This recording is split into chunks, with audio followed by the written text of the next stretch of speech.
Viva! Bem-vindo ao podcast do Banco de Portugal. O meu nome é Maria João Gago e o tema deste episódio é a habitação dos portugueses nos últimos 40 anos. Vamos conversar com as economistas Luísa Farinha e Sónia Carvalho Costa sobre como tem evoluído o regime de ocupação da residência em Portugal e o recurso ao crédito à habitação.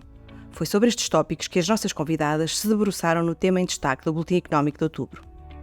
Luísa, Sónia, muito obrigada por terem aceitado este convite. Sónia, nos últimos 20 anos do século XX, a percentagem de famílias que vivem em casa própria aumentou muito. Mas esta tendência não se manteve nas duas últimas décadas. Porquê? Bom dia, Maria João, obrigada. De facto, em Portugal, a percentagem de famílias que vivem em casa própria aumentou muito nos anos 80 e 90 do século passado e depois reduziu-se ligeiramente desde o início dos anos 2000. Mais concretamente, a percentagem de famílias proprietárias em 1981 era 57%. Isto significa que era pouco mais de metade das famílias que nessa altura tinham casa própria. Depois esta percentagem aumentou para 76% em 2001 e agora, em 2021, situa-se em 70%. E este é o ano mais recente da nossa análise, pois é o último ano do censo. Este aumento muito acentuado que ocorreu nos anos 80 e 90 deveu-se a diversos fatores. Em particular, não podemos esquecer que estes anos existiram alterações muito importantes na economia portuguesa, que estiveram associadas em parte ao processo de integração na União Europeia. Assim, é por exemplo, bom lembrarmos que neste período ocorreu uma liberalização dos mercados financeiros, ocorreu um aumento da concorrência no setor bancário e isto contribuiu para que os bancos começassem a oferecer empréstimos à habitação com características mais diversificadas.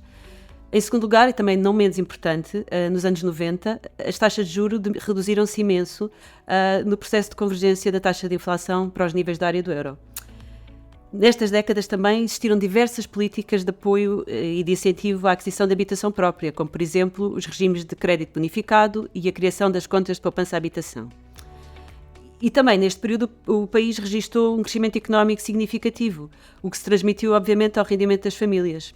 Portanto, todos estes fatores contribuíram para que muitas famílias que anteriormente não tinham capacidade financeira para comprar casa tenham conseguido comprar neste período. Nas décadas mais recentes não existiram alterações tão profundas na economia. Por outro lado, a taxa de propriedade também já estava num nível elevado e, portanto, não seria de esperar que a tendência de aumento continuasse. Também não podemos esquecer que, enquanto nos anos 80 e 90 existia em Portugal um mercado de arrendamento muito regulamentado e que limitava muito a oferta de casas para arrendar, posteriormente, já nos anos 2000 e em particular a partir de 2011, foram introduzidas medidas que dinamizaram o mercado de arrendamento e isto permite que hoje em dia as famílias tenham a possibilidade de escolha entre arrendamento e propriedade, o que também pode ter contribuído para a ligeira redução na percentagem de proprietários. Luísa, ainda assim, mais de 2/3 das famílias portuguesas são proprietárias. Como é que estes dados comparam com a realidade europeia? Na área do euro como um todo, 62% das famílias são proprietárias da casa, um valor que é menor do que o de Portugal. Se nos compararmos com os países individualmente, estamos mais ou menos a meio da tabela, juntamente com Espanha, Grécia e a Bélgica, por exemplo. Numa das pontas da tabela, temos o caso da Alemanha, que tem um peso muito grande na área do euro e puxa para baixo a média. Neste país, o arrendamento social tem um grande peso que se deve em grande parte à reconstrução massiva da habitação na sequência da Segunda Guerra Mundial. Assim, na Alemanha, apenas 45% das famílias vivem em casa própria. Na outra ponta da tabela, temos os países do leste europeu. Com a liberalização destas economias, a propriedade das casas foi transferida do Estado para as pessoas que nelas viviam. Assim, nestes países, a percentagem de proprietários é muito elevada, à volta de 80%, e é mesmo superior a 90% no caso da Lituânia. Estes fatores institucionais são, de facto, muito importantes para explicar diferenças na percentagem de proprietários entre países, mas gostava de acrescentar que a decisão de ser proprietário ou arrendatário da casa é também um resultado das preferências das famílias.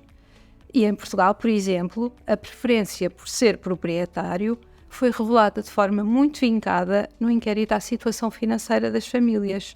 Numa questão do inquérito sobre os motivos para ser proprietário ou arrendatário, a maioria dos proprietários indicou que não deixaria de o ser, mesmo que tivesse razões financeiras para isso. Por sua vez, a maioria dos arrendatários disse que preferia comprar uma casa e só não o faz por não ter condições financeiras. Existem muito mais famílias com casa própria entre os mais velhos do que entre os mais jovens. Qual a razão? De facto, os dados mostram que a percentagem de proprietários entre as famílias jovens é bastante mais baixa do que entre as mais velhas. Em Portugal, de acordo com o último censo, a percentagem de famílias proprietárias é cerca de 40% nos menores de 35 anos e sobe até aos 78% nos maiores de 65. Estes factos parecem estar relacionados com aquilo a que costumamos chamar a teoria do ciclo de vida. De acordo com esta teoria, as famílias procuram manter um padrão de consumo ao longo da vida sem grandes oscilações. Assim, quando são muito jovens e têm um rendimento baixo e incerto, as famílias endividam-se para financiar esse nível de consumo desejado. Quanto à compra de uma habitação, as famílias muitas vezes têm de esperar até ter acesso ao crédito, porque para isso precisam de ter dinheiro para a entrada e capacidade para pagar as prestações. Assim, enquanto são muito jovens, muitas famílias são arrendatárias e só se tornam proprietárias mais tarde na vida. Aos 45 anos, a maioria das famílias residentes em Portugal é proprietária e depois mantém-se nessa situação até ao fim da vida. Gostava ainda de acrescentar que a idade com que as pessoas se tornam proprietárias varia de geração para geração, em função da disponibilidade de casas para arrendar, das condições de acesso ao crédito, dos incentivos fiscais de cada época, assim como de uma série de outros fatores, como por exemplo o número de anos de escolaridade. Sónia, atualmente fala-se muito da dificuldade de os jovens comprarem casa. Os dados que analisaram mostram esta realidade?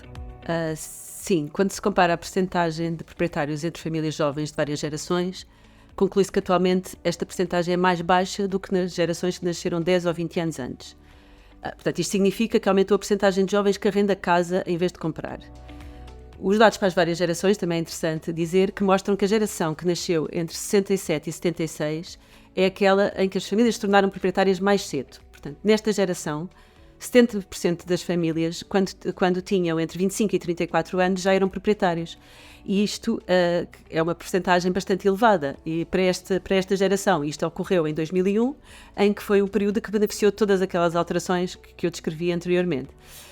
Na geração que veio a seguir, a percentagem de proprietários, também aos 25 e 34 anos, já é apenas 61%, e na geração mais recente, que inclui aqueles que nasceram entre 87 e 96, a percentagem de proprietários já é apenas 42%. Esta percentagem de cerca de 40% que temos atualmente não é inédita em Portugal. No passado, por exemplo, era a percentagem que existia na geração de 47 a 56. Estes jovens são, contudo, diferentes do que existiam nessa altura, em termos das suas características perante o mercado de habitação e mercado de crédito. Esta geração, a maior parte dela, compra casa com recurso ao crédito, o que não acontecia nessa altura. Portanto, nas últimas décadas, esta redução na percentagem de proprietários entre os jovens pode resultar de uma maior dificuldade de aquisição da casa própria, dado o aumento acentuado dos preços. Mas também é influenciada por outros fatores, como, por exemplo, a entrada tardia no mercado de trabalho, a maior mobilidade laboral ou a existência do mercado de arrendamento mais ativo. Luísa e Sónia, obrigada por nos ajudarem a perceber como tem evoluído a relação dos portugueses com a sua habitação. Quanto a si, conheça melhor o tema em destaque Habitação em Portugal nos últimos 40 anos, regime de ocupação e recurso ao crédito e os restantes estudos publicados no Boletim Económico de Outubro em bportugal.pt e siga-nos no Twitter, LinkedIn e Instagram.